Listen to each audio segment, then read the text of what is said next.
श्री राधे राधे। भक्तों, चरण राम तीरथ चल जाहि, राम बसौ तेहि के मन माहि। श्री वाल्मीकि जी महाराज ने राम जी से कहा था, जो आप के तीर्थों में, धामों में यात्रा करते रहते हैं, वहाँ साधना करते हैं, भक्ति करते हैं, उनके मन में आप निवास करो। अर्थात सहज स्वभाव होता है साधु का तीर्थ यात्रा में चलना, विचरना। ऐसा ही स्वभाव दंडवती बाबा का भी था, श्री राधा वल्लभ शरण जी महाराज का। कल आप श्रवण कर रहे थे, वे बरसाना में राधा रानी के धाम में आनंद ले रहे हैं, और वहां गहवर वन जो बरसाना धाम की परिक्रमा में है, उसकी मनोरम शोभा दर्शनार्थियों का ध्यान अपनी ओर आकर्षित कर लेती है। गहवर कुंड के प्राय चारों तरफ साधु संतों के निवासार्थ कुटिया बनी हुई है। बाबा राधा वल्लभ शरण जी अपनी बरसाना निवास की अवधि में कुंड के निकट एक कुटिया में रहा करते थे। उस समय उनकी आयु 35 से 40 वर्ष के बीच थी। ये बात है सन 1960 के आसपास की, जब वो बरसाना में रहते थे। लगातार 4-5 वर्ष तक उन्होंने इस कुटिया में निवास किया। इसके विषय में संत लोग जानते हैं कि वो बहुत अधिक भजन करते थे, और कुटी उनकी बिल्कुल झाड़ियों के बीच में थी, और निवास की यह अवधि 4-5 वर्ष मैंने बताया, इससे ज़्यादा भी हो सकती है, 5 वर्ष कम से कम। निरंतर रहने की उस अवधि के अतिरिक्त भी वे गहवर वन अनेक बार जा करके वहाँ रुकते रहे। पूज्य बाबा श्री राधा वल्लभ शरण जी महाराज जब श्री धाम बरसाना रहने के लिए गए, तब गहवर वन और उसके आसपास के क्षेत्र में अनेक प्राचीन संत रहा करते थे।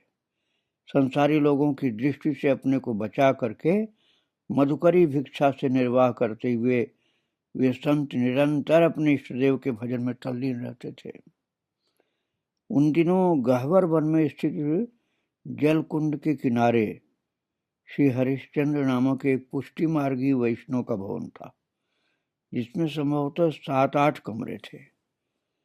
श्री हरिश्चंद्र जी एक उदार मना वैष्णव थे। उनका वो भवन एक प्रकार से संतों का ही निवास था। संत निवास नाम की जगह थी वो।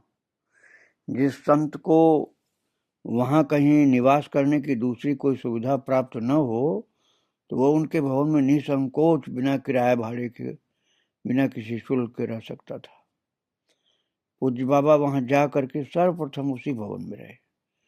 ब्रजवासियों के भरोसे मधुकरी भिक्षा एकत्रित करके उसी से निर्वाह करते हुए बाबा वहाँ प्रसन्नता पूर्वक लगातार राधा रानी के भजन में संलग्न थे।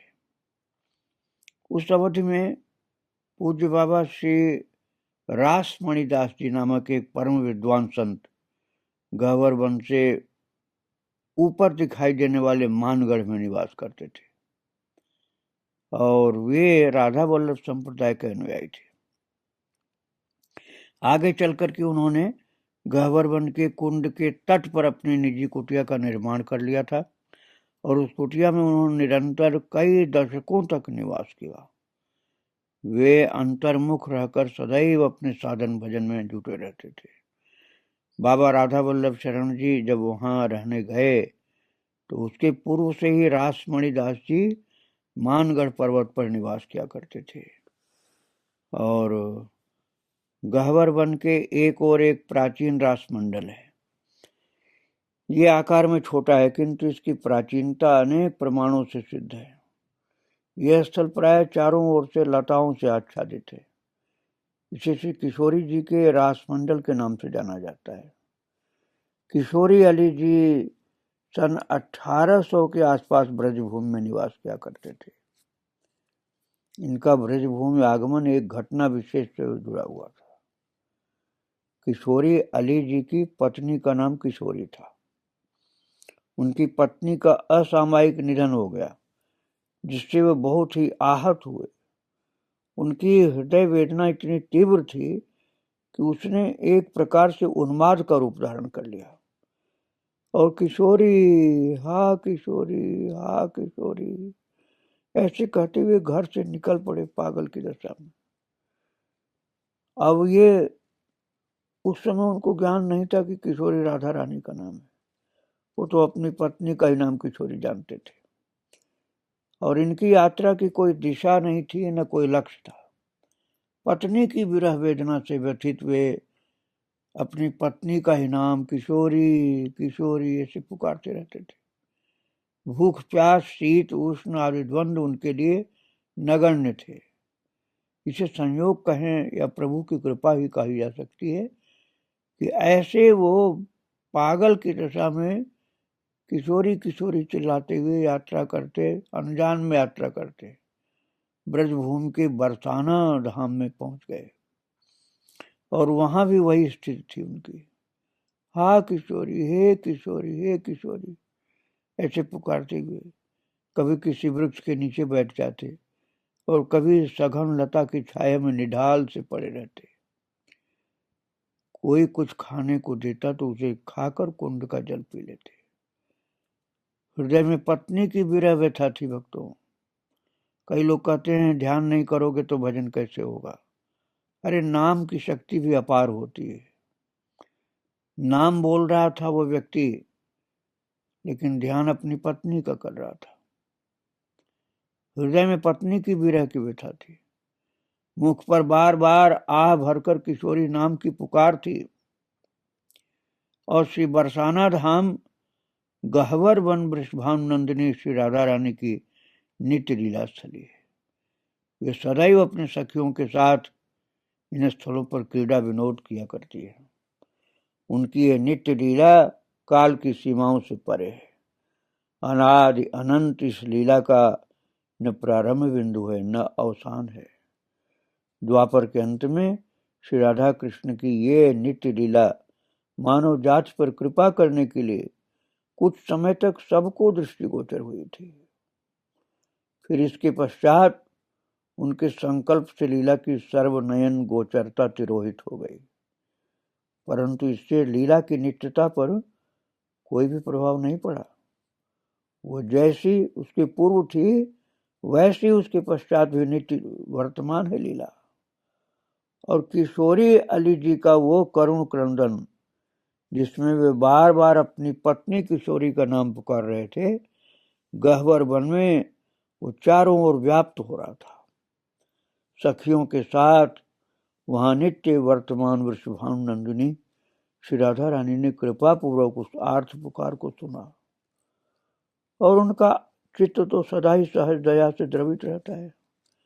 अब किशोरी नाम की आर्थ पुकार सुन करके वे करुणा से बहुत ज्यादा व्याकुल हो गए और प्रधान सहचरी श्री ललिता जी ने पुनः पुनः उनसे अनुरोध किया कि हे स्वामिनी जी, ये व्यक्ति आपको नहीं बल्कि अपनी दिवंगत पत्नी को पुकार रहा है। इस पर राधा रानी ने कहा कि भले ही वो पत्नी को पुकार रहा है, परंतु मूलतः किशोरी नाम तो मेरा ही है।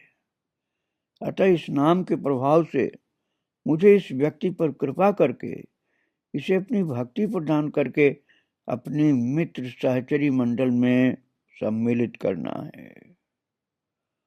अब बताओ, तार्किक आदमी तो यही कहेगा कि वो तो देवी है, क्या उनको पता नहीं कि किसको पुकारा। भक्तों, ये बात कोई अपनी बुद्धि से भले कह दे, लेकिन नाम की शक्ति होती है। नाम तो राधा रानी का ही पुकार रहा था ना वो व्यक्ति, इसलिए राधा रानी के नाम की लाज रखने के लिए जैसे राधा रानी खींच गई उधर। और ललिता जी को जब उन्होंने कहा कि नाम तो मेरा ही है जो बोल रहा है, भले ही अपनी पत्नी के लिए पुकार रहा है, तो अपनी स्वामिनी की इस अपार करुणा को देख करके ललिता विशाखा सखियां उन पर बार बार बलिहार होने लगे कि आप तो नाम की लाज रख रही हैं, आप तो उसके ऊपर कृपा करना चाहती।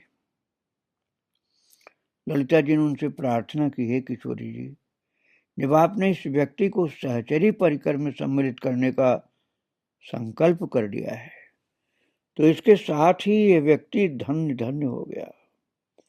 अब आप मुझे आज्ञा दीजिए कि मैं उसके पास जाकर इसे भजन उपासना का मार्गदर्शन करूं, जिससे ये व्यक्ति सद्गुरु एवं रसिक संतों का संग पाकर आपकी उपासना करता हुआ अंततः आपकी नित्य लीला परिकर में सम्मिलित हो जाए। और जब ये प्रार्थना किया है ललिता जी ने तो श्री राधा जी की आज्ञा मिल गई और राधा जी की आज्ञा पा करके ललिता जी एक ब्रजवासिन कन्या का रूप धारण करके श्री किशोरी अली के निकट गई और ललिता जी ने उससे कहा कि तुम बहुत भाग्यशाली हो, तुम पर नित्य निकुंजेश्वरी जो है राधा रानी, उनकी करुण दृष्टि पड़ चुकी है। ललिता जी ने कहा कि तुम अब अपनी पत्नी का चिंतन छोड़ दो और यहीं गहवर वन के निकट ही वंशी अली नामक एक संत निवास करते हैं, उनसे दीक्षा ग्रहण करके प्रेमोपासना में जुट जाओ। इससे समय आने पर तुम्हें प्रिया प्रीतम की नित्य लीला रस माधुरी में प्रवेश हो जाएगा। ये कह करके ललिता जी अंतर्ध्यान हो गई। ललिता जी तो अंतर्ध्यान हो गई, लेकिन जो उनका दर्शन मिला था किशोरी अली जी, उससे बहुत शांति प्राप्त की। जो व्याकुल था ना वो व्यक्ति पत्नी के वियोग में, ललिता जी का दर्शन प्राप्त करने से सारी व्याकुलता और व्यथा परेशानी सब खत्म हो गई, शांति प्राप्त हो गई। श्री वंशी अली जी का अनुगत्य प्राप्त करके भक्ति मार्ग के पथिक बन गए और एक प्रेमी रसिक के रूप में कालांतर में सर्वत्र उनकी ख्याति हो गई। इन्हीं किशोरी अली जी के नाम से वो रासमंडल चबूतरा प्रसिद्ध है जिसकी चर्चा मैं कर रहा था। संभवतः इसी स्थल पर किशोरी अली जी को श्री ललिता जी के दर्शन प्राप्त हुए थे। आगे चल करके यहाँ रासमंडल बनवाया गया और अभी भी कुछ समय पहले तक उसका चिन्ह था।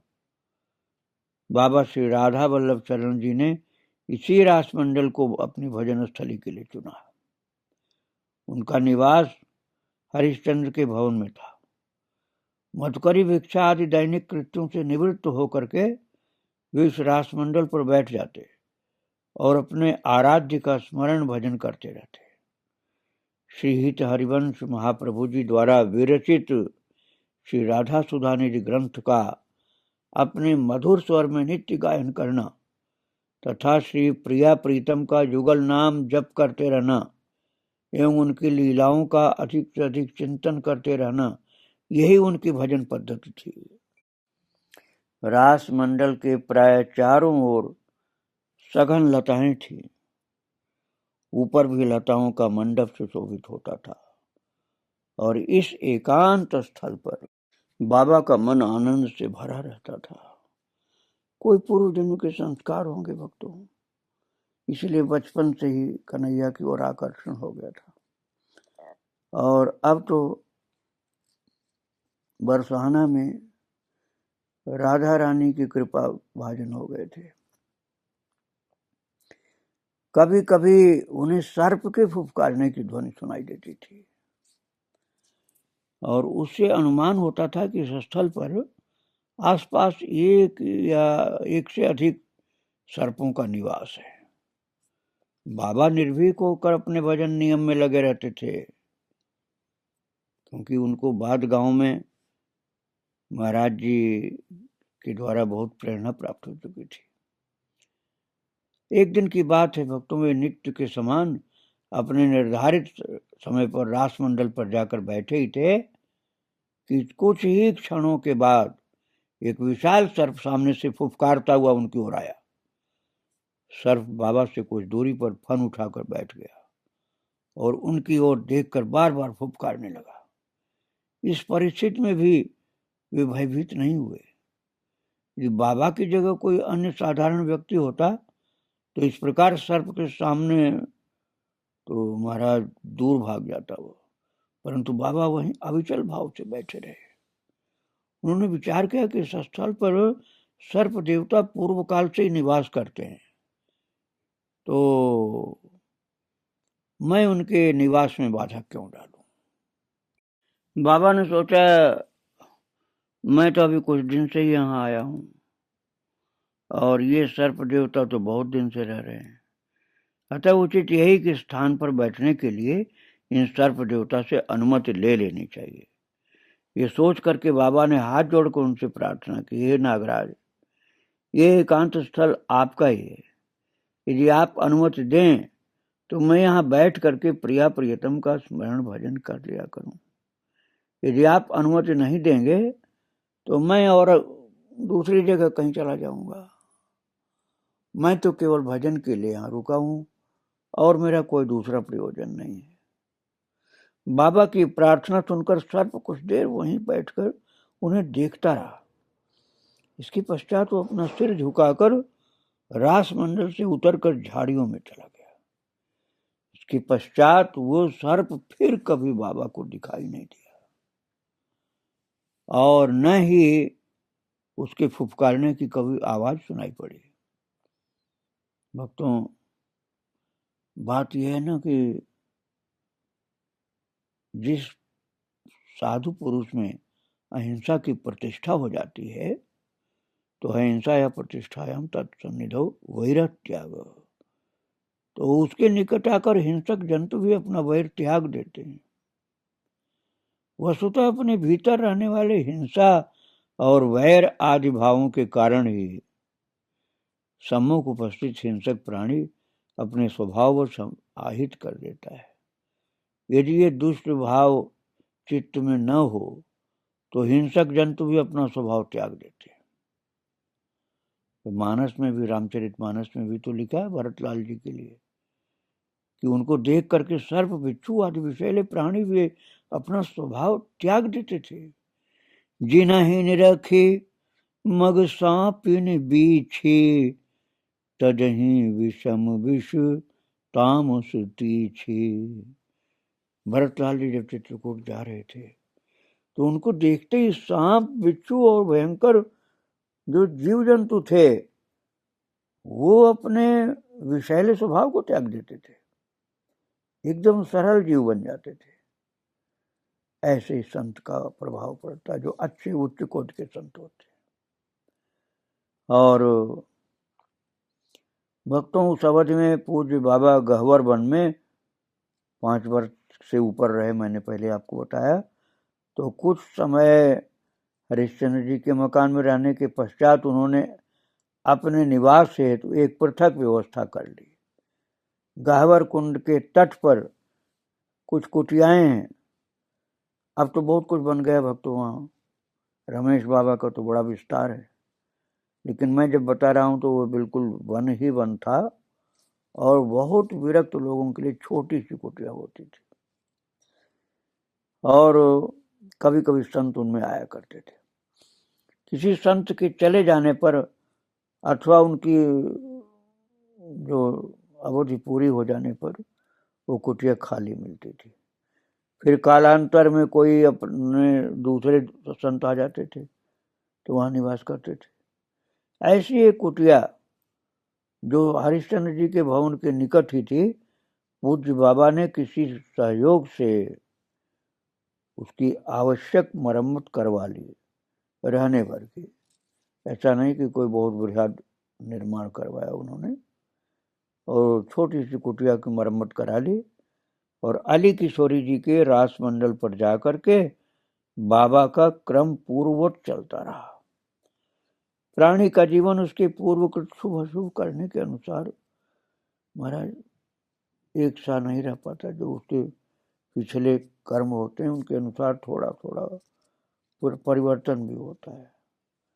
वर्तमान या पूर्व जन्मों में किए गए जो उसके कर्म होते हैं उसके जीवन में अनायास उसका प्रभाव दिखलाई पड़ता है। सुख दुख के हेतु बन जाते हुए कर्म वर्तमान जन्म में भोगे जाने वाले ये शुभाशुभ कर्म जो होते हैं, शुभाशुभ, वही प्रारब्ध कहलाते हैं। इस प्रारब्ध का सामना सभी प्राणियों को सब समय करना पड़ता है। प्रारब्ध कोई सामान्य सरल भाषा में भोग या भाग्य ऐसा लोग करते हैं, और इनके कारण ही मनुष्य विभिन्न प्रकार की आदि व्याधि, लाभ, हानि, मान, अपमान, सुख, दुख, इन परिस्थितियों को प्राप्त करता है। सामान्य मनुष्यों को इन आने वाली परिस्थितियों का पहले से बोध नहीं होता, और न ही इनके आने का देश काल का चुनाव करने का अधिकार होता है। परंतु महापुरुषों के और उच्च कोटि के साधकों के जीवन में यदा कदा ऐसे प्रसंग पाए जाते हैं कि ये प्रारब्ध भोग आने से पहले उन्हें अपना बोध कराते हैं, और कभी कभी तो वे अपने आने का समय और स्थान दोनों को इन संतों की इच्छा पर छोड़ देते हैं। दूसरे शब्दों में कहें तो संत जन प्रारब्ध भोगों को कब, कहाँ और कैसे भोगना है, इस विषय में कभी कभी स्वतंत्र जैसे होते हैं। सभी नहीं होते, कभी कभी किसी के लिए ऐसा होता है। दोस्तों, इस प्रकार की घटनाएं बहुत ज्यादा नहीं होती, किसी किसी के जीवन में होती हैं। और पूज्य बाबा राधा वल्लभ शरण जी की जो चरितावली आप सुन रहे हैं, उसमें सब प्रसंग आया था। तो एक दिन नित्य की तरह बाबा रास मंडल पर बैठ करके भजन साधन में अपना मन लगा ही रहे थे कि सहसा उनके सम्मुख एक आकृति विशेष उपस्थित हो गई। वो मानवाकृति तो थी, किंतु उसके अंग संरचना के विषय में निश्चित रूप से ज्यादा कोई बात कही नहीं जा सकती थी। जिस प्रकार रेखा चित्र होते हैं, उसी प्रकार उस आकृति को समझना चाहिए।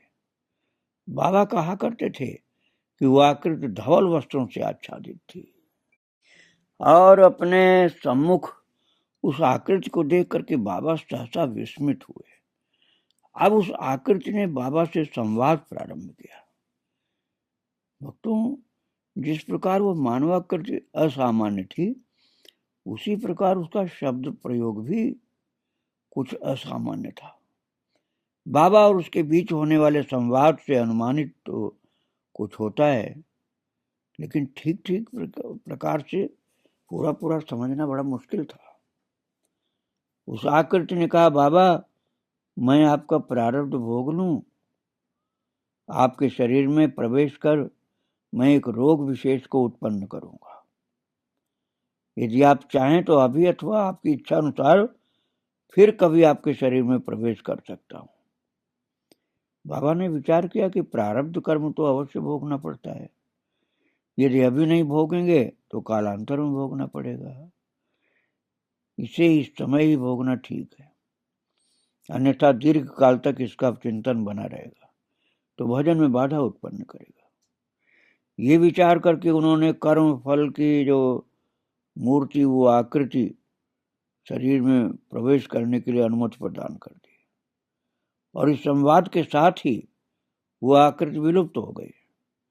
प्रतिदिन के समान बाबा अपने भजन साधन का नियम संपन्न करके कुटिया में वापस लौट आते थे। कुछ समय पश्चात बाबा का स्वास्थ्य आकस्मिक रूप से बिगड़ने लगा और उन्हें खूनी पेचिश का रोग हो गया, और इसलिए उनको दिन में कई बार शौच के लिए जाना पड़ता था और रक्त बहुत निकलता था। तो दुर्बल होने लगा शरीर, और फिर उनको रक्तार्श भी हो गया। खूनी पेचिश और खूनी बवासीर दोनों एक साथ हो गए, बहुत सा खून निकल गया। और महाराज, ये प्रारब्ध का भोग था। शरीर बड़ा दुर्बल हो गया। दुर्बलता इतनी बढ़ गई कि कुछ कदम भी चलना भारी पड़ता था। जिस समय की घटना, उस समय चिकित्सा सुविधाएं बहुत कम थी। योग्य डॉक्टरों की कमी थी। वैद्य हकीमों के इलाज पर निर्भर करना पड़ता था। और गहवर वन चिकसौली ग्राम से सटा हुआ है, तो चिकसौली में कोई डॉक्टर नहीं था। इलाज के लिए बरसाना जाना पड़ता था, दूरी लगभग 2-3 किलोमीटर है वहां से। तो बाबा के लिए कुछ पग चलना भी कठिन था। चिकसौली बरसाना के बीच का उतार चढ़ाव वाले पर्वतीय मार्ग पर चलना उनके लिए किसी भी प्रकार से संभव नहीं था। और भक्तों, उन दिनों श्री सेवक शरण महाराज नामक एक नवयुवक संत बाबा के संपर्क में थे। वे कभी वृंदावन में, कभी गहवर वन में बाबा के निकट रहा करते थे। उन्होंने बताया कि उस अवधि में बाबा का इलाज कराने के लिए वो अपनी पीठ पर लेकर बरसाना को जाते थे, और बरसाना के किसी योग्य डॉक्टर द्वारा इलाज होने पर धीरे धीरे स्वास्थ्य में सुधार होने लगा। धीरे धीरे बाबा पूर्ण स्वस्थ हो गए।